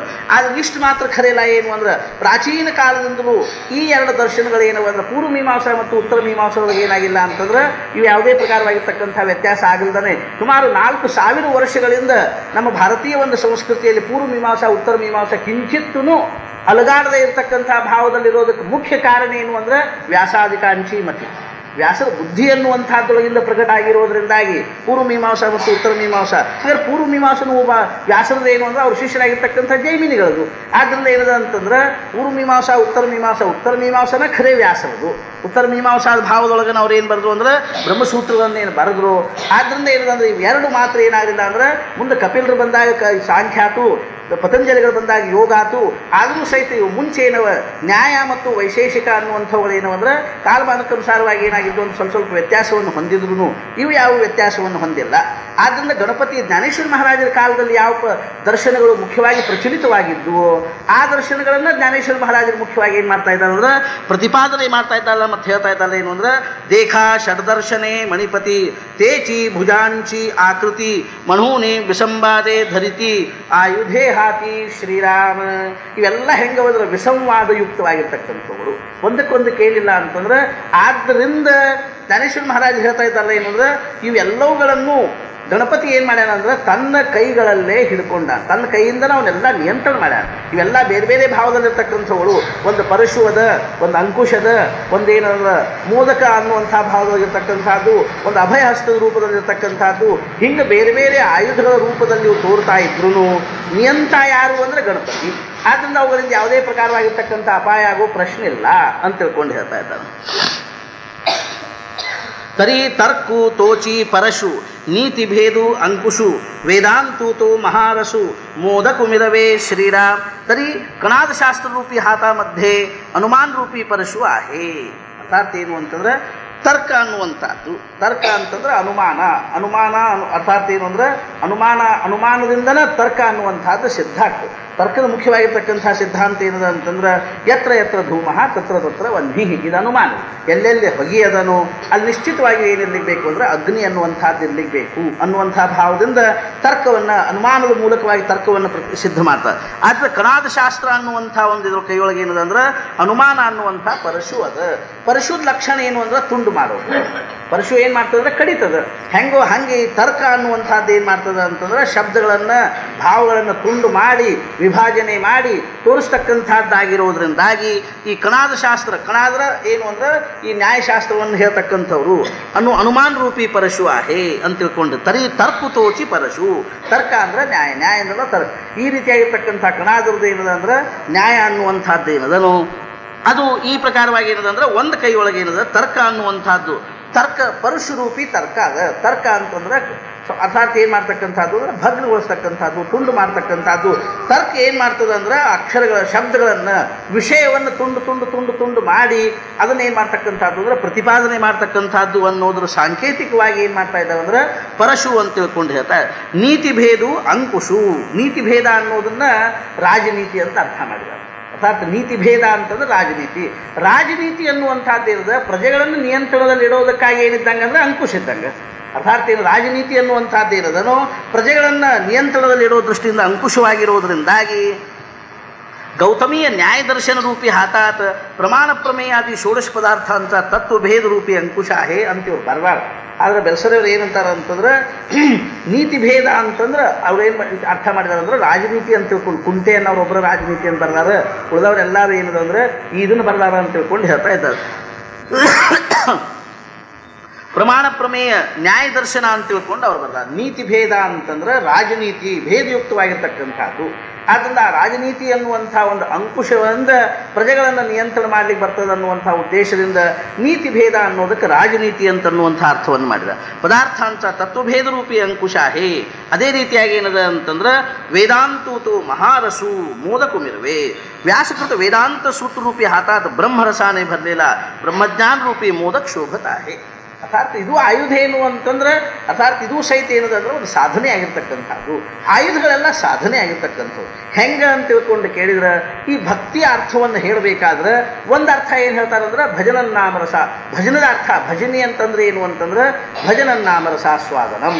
ಅರ್ಥಾತ್ ಭಜನೆ ಅಂತಂದ್ರೆ ರಸಾಸ್ವಾದನೆಯನ್ನು ಮಾಡೋದು. ರಸಾಸ್ವಾದನೆ ಮಾಡೋದ್ರ ಅರ್ಥ ಏನು ಅಂತಂದ್ರೆ ಅದ್ರೊಳಗೆ ಆನಂದ ಪಡೋದು ಅಂತ ಅರ್ಥ. ಯಾವುದಾದ್ರೂ ಒಂದು ವಿಷಯವನ್ನು ನಾವು ಕೇಳೋದ್ರ ಮೂಲಕವಾಗಿ, ಅನ್ನೋದ್ರ ಮೂಲಕವಾಗಿ, ಹಾಡೋದ್ರ ಮೂಲಕವಾಗಿ, ಅದನ್ನು ವರ್ಣನೆ ಮಾಡೋದ್ರ ಮೂಲಕವಾಗಿ ಏನೊಂದು ರಸಾಸ್ವಾದನೆ ಆಗ್ತದನೋ ಅದಕ್ಕೆ ಏನಂತಾರಂದ್ರೆ ಭಜನಿ ಅಂತ ಹೆಸರು. ಅರ್ಥಾತ್ ನಾವು ಪ್ರವಚನ ಕೇಳಲಿಕ್ಕೆ ಹತ್ತೀವಿ, ನಮ್ಗೆ ಆನಂದ ಆಗ್ಲಿಕ್ಕೆ ಹತ್ತಿತ್ತು ಅಂದ್ರೆ ಇದು ಭಜನೆ. ಬೇಜಾರು ಆಗ್ಲಿಕ್ಕೆ ಹತ್ತಿತ್ತು ಅಂದ್ರೆ ಏನಂತೀರೋ ಅನ್ಕೊಡ್ರಿ ನೀವು. ತಿಳ್ಸಿಲ್ಲ ತಾತ್ಪರ್ಯ ಏನು ಅಂತಂದ್ರೆ ಕೇಳೋದ್ರಿಂದ ಸಂತೋಷ ಆಗ್ತಿತ್ತು, ಆನಂದ ಆಗ್ತಿತ್ತು, ಮನಸ್ಸೊಳಗೆ ತನ್ಮಯ ಆಗ್ತಿತ್ತು ಅಂತಂದ್ರೆ ಅದಕ್ಕೆ ಏನಂತಾರಂದ್ರೆ ಭಜನೆ ಅಂತ. ಆದ್ದರಿಂದ ಭಜನನ್ನಾಮ ರಸಾಸ್ವಾದನಂ. ಮೊದಲೇ ರಸೋ ವಯಸ್ಸಹ ಆ ಪರಮಾತ್ಮ ಸ್ವತಃ ರಸಸ್ವರೂಪನಾಗಿರೋದ್ರಿಂದ ಆ ಪರಮಾತ್ಮನ ದಿವ್ಯ ರಸದೊಳಗೆ ಮಗ್ನ ಆಗೋದಕ್ಕೆ ಭಜನೆ ಅಂತೇಳಿ. ಆ ಪರಮಾತ್ಮನ ರಸದ ಅರ್ಥಾತ್ ಏನಾದ್ರು ಅಭಾವದಿಂದಾಗಿ ಆ ಪರಮಾತ್ಮನ ರಸದ ಆಸ್ವಾದನೆಯ ಒಂದು ಏನು ಅಂದ್ರೆ ಕಲೆಯ ಅಭಾವದಿಂದಾಗಿ ಮನುಷ್ಯ ವಿಷಯ ರಸದ ಆಸ್ವಾದನೆಯೊಳಗೆ ಮಗ್ನ ಆಗ್ತಾ ಇದ್ದಾರೆ. ನಾವು ಪ್ರಪಂಚದ ವಿಷಯ ರಸದಲ್ಲಿ ಯಾಕೆ ಮಗ್ನ ಆಗ್ಲಿಕ್ಕೆ ಹತ್ತೀವಿ ಸ್ವಲ್ಪ ವಿಚಾರ ಮಾಡಿ ನೋಡಿದ್ರೆ ನಮಗೆ ನಿಜವಾಗಿಯೂ ಅನಿಸ್ತಲ್ಲ ಏನು ಅಂತಂದ್ರೆ ಖರೆ ಅಂದ್ರೂ ನಾವು ಸಮಾಧಾನದಾಗಿರ್ತೀವಿ. ವಿಚಾರ ಮಾಡಿ ನೋಡಿದರೆ ನಾವು ಏನಿರ್ತೀವಿ ಅಂದರೆ ಖರೆ ಅಂದರೂ ಸಮಾಧಾನ ನಮ್ಮ ಮೂಲ ಸ್ವರೂಪ ಅದ, ಮೂಲ ಅವಸ್ಥೆ ಅದ. ನಾವು ಸಮಾಧಾನದಾಗಿರ್ತೀವಿ. ಆದರೆ ಸಮಾಧಾನ ನಾವು ಏನು ಮಾಡ್ತೀವಿ ಅಂದ್ರೆ ವಿಷಯದ ಅಪೇಕ್ಷಾದಿಂದ ಕಳ್ಕೋತೀವಿ. ಅದು ನಾವೇನು ಮಾಡ್ತೀವಿ ಅಂದರೆ ಅದು ಸಮಾಧಾನದ ಕಲ್ಪನಾ ವಿಷಯಗಳಲ್ಲಿ ಮಾಡಿದ ಕೂಡ ಈ ಸಮಾಧಾನಕ್ಕೆ ಹೋಗಿಬಿಡ್ತದೆ. ಈ ಸಮಾಧಾನದ ಸಂಬಂಧ ತಪ್ತದೆ. ನಾವು ಅರ್ಥಾತ್ ಸುಮ್ಮನೆ ಶಾಂತವಾಗಿ ಕೂತಿರ್ತೀವಿ, ಅಷ್ಟಾಗಿ ಏನೋ ತಿನ್ನಬೇಕು ಅಂತ ಮನಸ್ಸು ತಿನ್ನೋ ಭಾವ ನಿರ್ಮಾಣ ಆದ ಕೂಡಲೇ ಈ ಆನಂದ ಏನದನು, ಈ ಆನಂದವನ್ನು ನಾವು ಕೈ ಬಿಟ್ವಿ ಅಂತ ಅರ್ಥ. ಈ ಆನಂದವನ್ನು, ಈ ಸಮಾಧಾನವನ್ನು ಕೈ ಬಿಟ್ಟು ನಾವು ಆ ವಿಷಯಗಳಿಂದ ಅಥವಾ ಪದಾರ್ಥಗಳಲ್ಲಿ ತಿನ್ನೋದ್ರಿಂದ ಆಗ್ತಕ್ಕಂಥ ಸಮಾಧಾನವನ್ನು ಆಶ್ರಯಿಸಿದ್ದೀವಿ ಇಲ್ಲೋ. ಆದ್ದರಿಂದ ಕೊನೆಗೆ ಏನಾಗ್ತದ್ರೆ ಅದು ಎಷ್ಟೋ ತನಕ ನಮಗೆ ಸಮಾಧಾನ ಕೊಡ್ಲಿಕ್ಕೆ ಶಕ್ಯದ. ಏನೋ ಒಂದು 5 ನಿಮಿಷ 10 ನಿಮಿಷ ತಿನ್ನೋದು ಮುಗಿಯೋ ತನಕ ನಮಗದು ಅಥವಾ ಏನೋ ಒಂದು ಆನಂದ ಸುಖ ಸಮಾಧಾನ ಕೊಡ್ಬೋದು ಅಂತ ಇಟ್ಕೊಳ್ಳೋಣಂತೆ. ಆಮೇಲೆ ಅದು ಮುಗಿದ ಕೂಡಲೇ ನಾವು ಏನಾಗ್ಬಿಡ್ತೀವಿ ಅಂದ್ರೆ ಅದನ್ನೂ ಕಳ್ಕೊಂಡ್ವಿ. ಹಿಂಗಾಗಿ ಏನಾಗ್ತಿದ್ವಿ ಮತ್ತೊಂದು ಹುಡುಕಲಿಕ್ಕೆ ಶುರು ಮಾಡ್ತೀವಿ.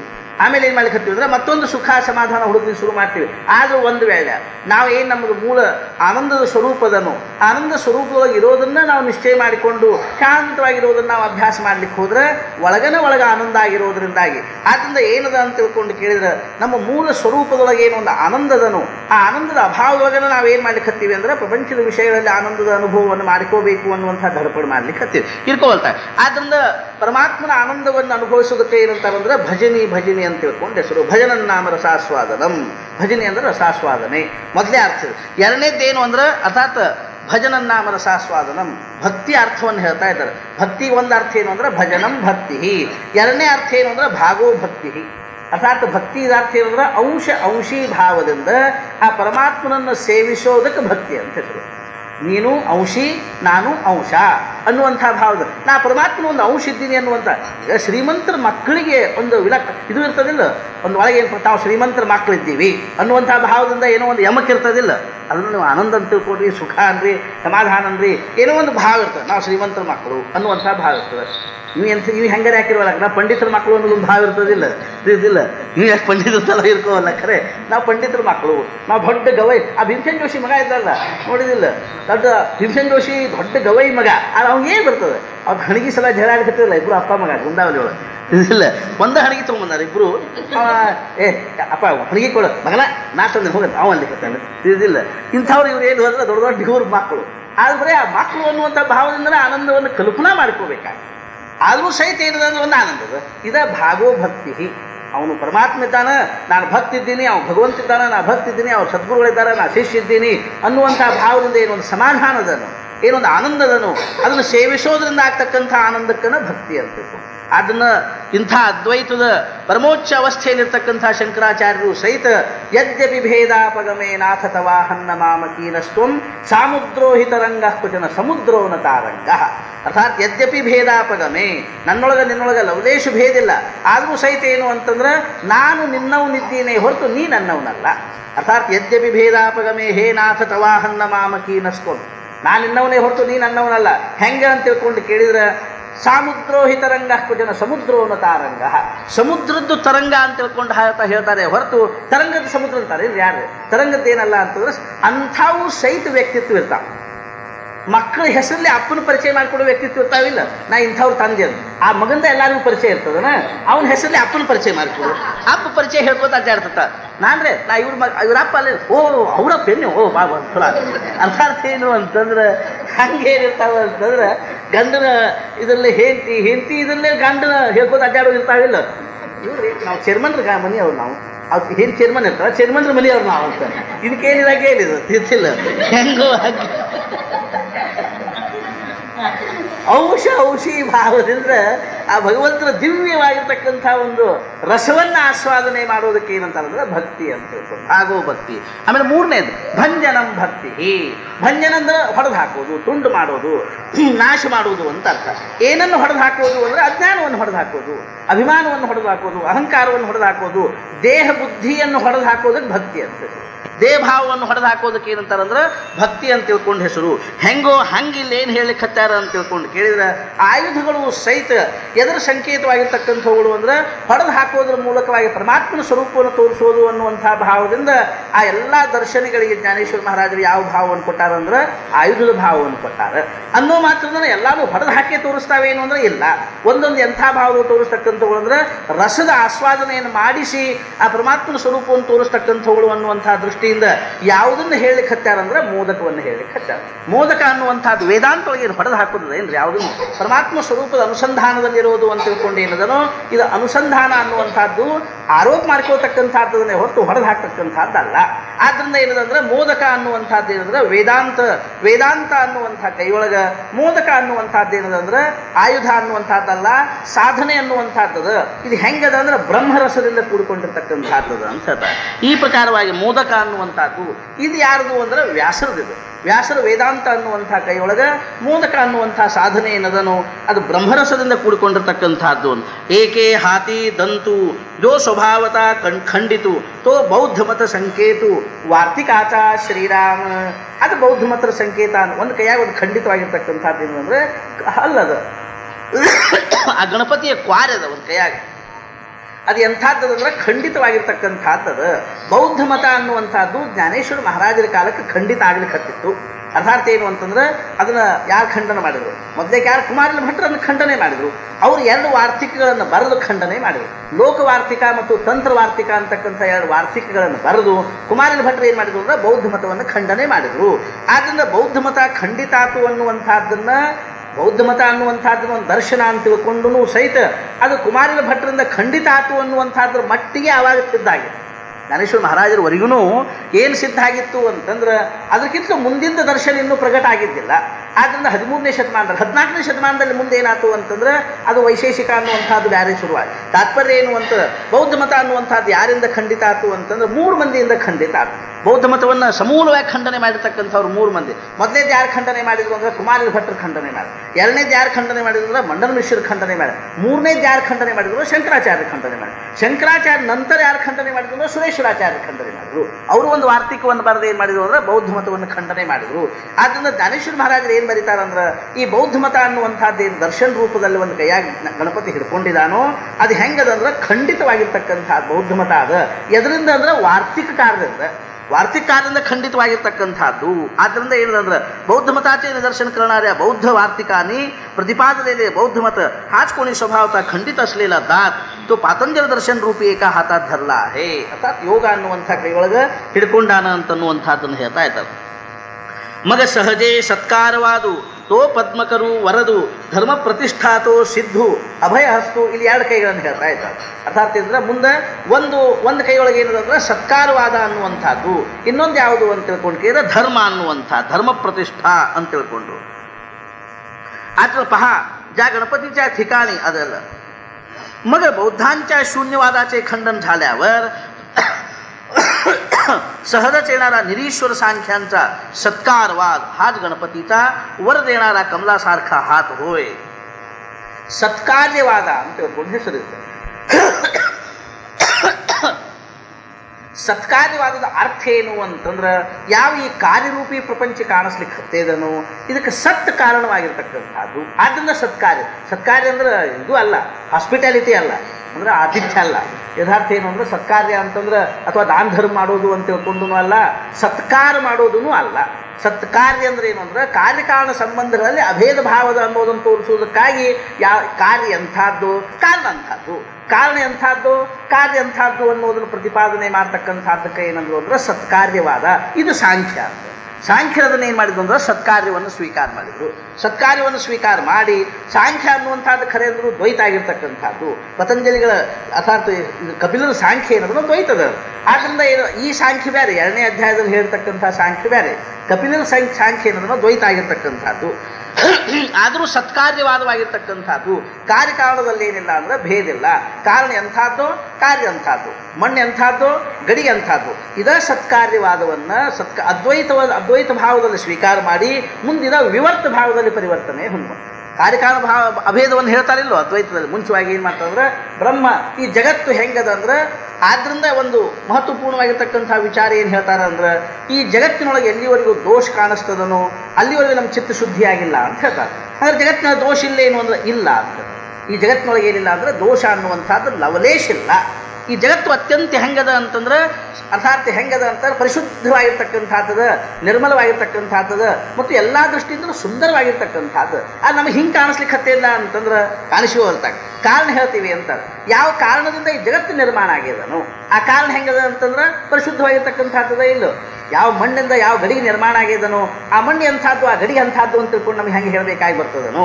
ಬಂಗಾರ ಪರಿಶುದ್ಧವಾಗಿತ್ತು ಅಂದ್ರೆ ಅದರಿಂದ ನಿರ್ಮಾಣವಾಗಿರ್ತಕ್ಕಂಥ ಆಭರಣಗಳು ಪರಿಶುದ್ಧವ ಅಂತ ತಿಳ್ಕೊಂಡ್ರೆ 100% ಪರಿಶುದ್ಧವಾಗಿರ್ತಕ್ಕಂಥ ಬಂಗಾರವ ಅಂತ ತಿಳ್ಕೊಂಡು ಹೆಂಗೆ ಹೇಳಬೇಕಾಗಿ ಬರ್ತದನೋ, ಅದರೊಳಗೆ ಯಾವುದೇ ಒಂದು ಮಾಲಿನ್ಯವನ್ನು ನಾವು ಹೆಂಗೆ ಹೇಳಿಕ್ಕೆ ಬರಂಗಿಲ್ಲೋ ಹಂಗೆ ಏನದ ಅಂದ್ರೆ ಪರಮಾತ್ಮನ ಕಾರಣ ಅಂತಿದ್ದಾಗ ಪರಮಾತ್ಮ ಅನ್ನುವಂಥ ಕಾರಣದಿಂದ ನಿರ್ಮಾಣವಾಗಿರ್ತಕ್ಕಂಥ ಕಾರ್ಯರೂಪಿ ಜಗತ್ತು ಹೆಂಗೆ ಇರ್ಲಿಕ್ಕೆ ಬೇಕು ಅಂತಂದ್ರೆ ಅಷ್ಟ ಪರಿಶುದ್ಧವಾಗಿರ್ತಕ್ಕಂಥದ್ದು.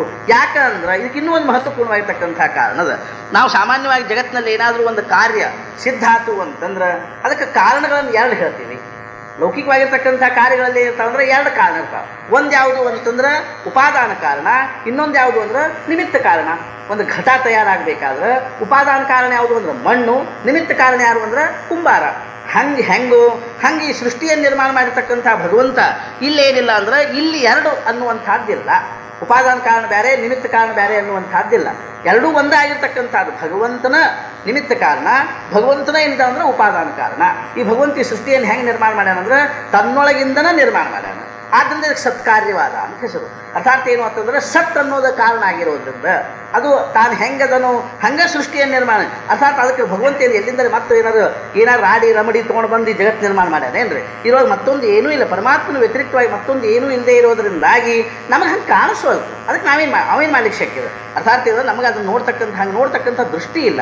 ನಾವು ಎಲ್ಲರೂ ತಾವು ಏನು ನೋಡ್ತೀವಿ ಅಂದರೆ ದೋಷಯುಕ್ತ ನೋಡ್ತೀವಿ. ಪ್ರತ್ಯಕ್ಷ ಮಹಾರಾಜರು ಬಂದರೂ ಸಹಿತ ಏನು ಬಿಡಪ್ಪ ಒಂದು ಸ್ವಲ್ಪ ಅವ್ರದ್ದು ಇದನ್ನದ ಅಂತೀವಿ. ಇದಿಲ್ಲ, ಅವರೊಳಗೂ ಭಗವಂತ ಬಂದು ನಿಂತರೂ ನಾವೇನಂತೀವಿ ಅಂತ ಅವರೊಳಗೂ ಏನಾದರೂ ಒಂದು ದೋಷವನ್ನು ಆರೋಪ ಮಾಡ್ತಕ್ಕ ಎಷ್ಟು ಮಂದಿನ ನಾವು ನೋಡಿಲ್ಲ. ರಾಮದೇವ್ರು ತಪ್ಪಿದ ಅಂತ ಮಂದಿ ಕೆಲವು ನಮ್ಮ ಮುಂದೆ ಅಂದರು, ರಾಮದೇವ್ರು ತಪ್ಪು ಮಾಡಿದ. ಯಾಕೆ ಏನು ತಪ್ಪು ಮಾಡಿ? ಗರ್ಭವತಿಯಾಗಿರೋ ಸೀತಾದೇವಿನ ಬಿಡೋದು ಯಾವ ಮನುಷ್ಯತ್ವರಿ ಅಂದರು.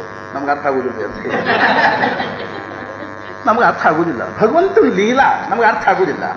ಅರ್ಥಾತ್ ಇವ್ರ ಬುದ್ಧಿ ಎಷ್ಟು ವಿಲಕ್ಷಣವಾಗಿರೋದು. ಭಗವಂತನ ತಪ್ಪಿದ, ಕೃಷ್ಣ ಏನು ಹಂಗೆ ಮಾಡೋದು ಉಚಿತ ಇತ್ತೇನು? ವೃಂದಾವನದಾಗ ಎಲ್ಲ ಹೆಣ್ಮಕ್ಳು ಸೀರೆ ಪಾರಿ ತೊಗೊಂಡು ಹೋಗಿ ಗಿಡದ ಮೇಲೆ ಕೂಡೋದು ಉಚಿತ ಇತ್ತೇನು? ಕೃಷ್ಣ ಹಿಂಗ್ಯಾಕೆ ಮಾಡಬೇಕು?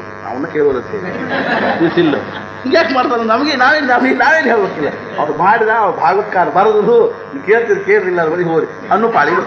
ತಾತ್ಪರ್ಯ ಏನು ಅಂತ ತಿಳ್ಕೊಂಡು ಕೇಳಿದ್ರೆ ಭಗವಂತನ ದೋಷಯುಕ್ತ ಅಂತ ಅನ್ನುವಾಗ ಜಗತ್ತು ದೋಷ ಅನ್ನೋದ್ರಾಗ ಅವ್ರಿಗೆ ಏನು ವಿಶೇಷ ಇದೆ ಪಾಪ.